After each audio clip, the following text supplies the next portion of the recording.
Shalom, shalom lagi untuk kita semua anak-anak Tuhan dimanapun segala berada di seluruh penjuru bumi. Pada kali ini saya ingin menyaksikan mengenai pembacaan firman Tuhan yang terdapat dalam kitab Mazmur pasal 23 dan disambung dengan kesaksian singkat mengenai apa yang saya alami pada beberapa hari yang lalu. Namun sebelum saya bersaksi, saya membacakan terlebih dahulu mengenai Mazmur 23. Tuhan, gembalaku yang baik. Mazmur Daud. Tuhan adalah gembalaku, takkan kekurangan apa. Ia membaringkan aku di padang yang berumput hijau. Ia membimbing aku ke air yang tenang. Ia menyegarkan jiwaku. Ia menuntun aku di jalan yang benar oleh karena namanya. Sekalipun aku berjalan dalam lembah kekelaman, aku tidak takut bahaya, sebab Engkau besertaku. Gadamu dan tongkatmu itulah yang menghibur aku. Engkau menyediakan hidangan bagiku di hadapan lawanku. Engkau mengurapi kepalaku dengan minyak, pialaku penuh melimpah. Kebajikan dan kemurahan belaka akan mengikuti aku seumur hidupku, dan aku akan diam dalam rumah Tuhan sepanjang masa. Amin. Haleluya. Demikian firman Tuhan. Dan sebelum saya menyaksikan mengenai kesaksian hidup, saya ingin menyapa terlebih dahulu kepada ketiga pribadi ilahi yang besar yang sudah ada di tengah dunia ini. Shalom Elohim, salam hormat dan salam kasih bagi roh Bapa Surgawi, Bapa Yesua HaMashiach Elohim, yakni Bapa Eman Lahagu, Roh Alfa Omega, Tuhan Yesus Kristus, yakni Bapa Aditya Nugrahanto, Roh Kudus, Roh Kebenaran, mempelainya yang terekselen di hati Bapa Yahweh, dan Malaikat Mary, yakni Bunda Frey Hamdani. Ya, bagaimana Mazmur 23 ini menjadi peneguhan daripada kesaksian hidup yang akan saya ceritakan. Bagaimana dikatakan, Tuhan gembalaku yang baik, yaitu Tuhan Yesus Kristus. Bagaimana pribadi saya sedang mengalami pergejolakan dan pergumulan secara manusia roh. Bagaimana kurang lebih 2 minggu ini saya mengalami suatu hal yang saya merasa ada yang salah, ada yang berbeda dalam kehidupan saya, dalam proses pertobatan yang sedang saya jalankan. Tetapi saya tidak peka, Bapak Ibu. Saya kurang peka. Dan sebetulnya saya sudah mendapatkan ilham atau suara Roh Kudus tersebut, tetapi saya kurang merenungkannya. Dan itu semua adalah bagian-bagian daripada sihir-sihir yang si jahat berikan kepada saya. Tetapi sihir tersebut tidak mungkin muncul kalau bukan karena pribadi saya yang melakukan dosa pelanggaran.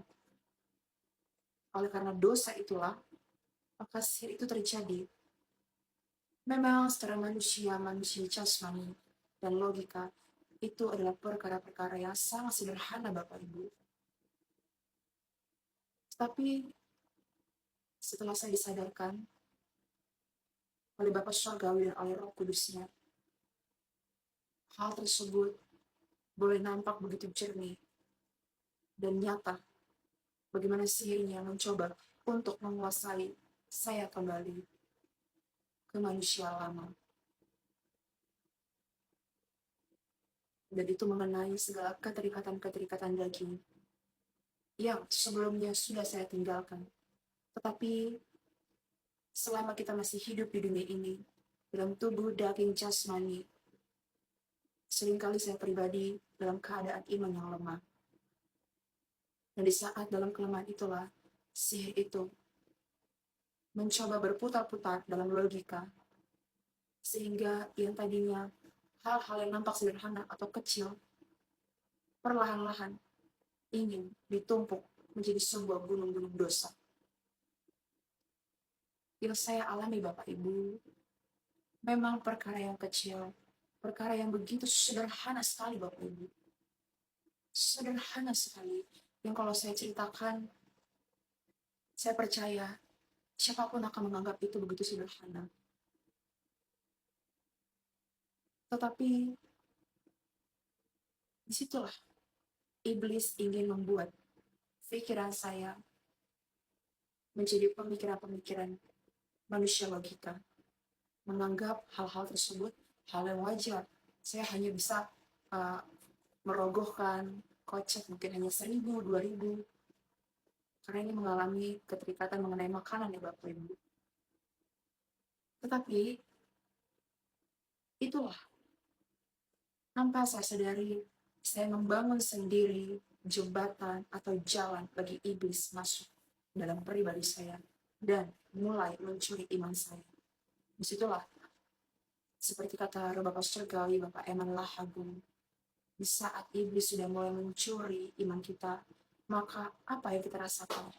Yakni intimidasi, ketakutan, kekhawatiran, dan itu sendirilah yang menjadi racun bagi hidup kita.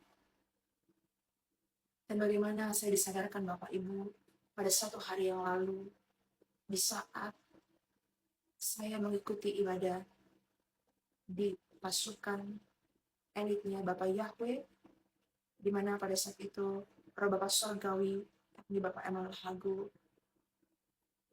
memberikan firman dan pesan-pesan peringatan dan nasihat. Terlebih-lebih bagi saya pribadi, manusia di tanah yang sangat-sangat berdosa ini. Saya betul-betul Bapak Ibu mendapatkan perenungan dan ilham dari Roh Kudus. Dan semua sihir-sihir perbedaan manusia roh yang saya alami beberapa minggu ini, semua begitu nampak jernih, nampak nyata, dan boleh menjadi peringatan keras bagi saya pribadi untuk lebih lagi berwaspada, berdoa, dan berjaga-jaga dalam setiap hembusan nafas. Memang dosa yang saya lakukan itu bukan dosa yang harus nampak nyata, seperti mungkin kita membunuh, mencuri, atau mengucapkan perkataan yang kotor dan najis. Tidak Bapak Ibu. Tapi kalau saya kembali menjadi manusia yang lama, yang hidup penuh dalam segala dosa, kenajisan, keterikatan-keterikatan daging, maka saya menjadikan diri saya sebagai musuh Allah, Tuhan Yesus Kristus. Dan mendukakan Roh Kudus yang diberikan Tuhan dalam hati saya. Saya bersyukur terang itu boleh menghampiri dan menjelaskan kepada pribadi saya bahwa saya hampir-hampir terseret kembali menidurkan roh, tetapi bukan lagi hanya berbicara mengenai roh saya, tapi Roh Kudus, di mana dikatakan mengapa saya menidurkan Roh Kudus, karena saya mulai menggunakan logika.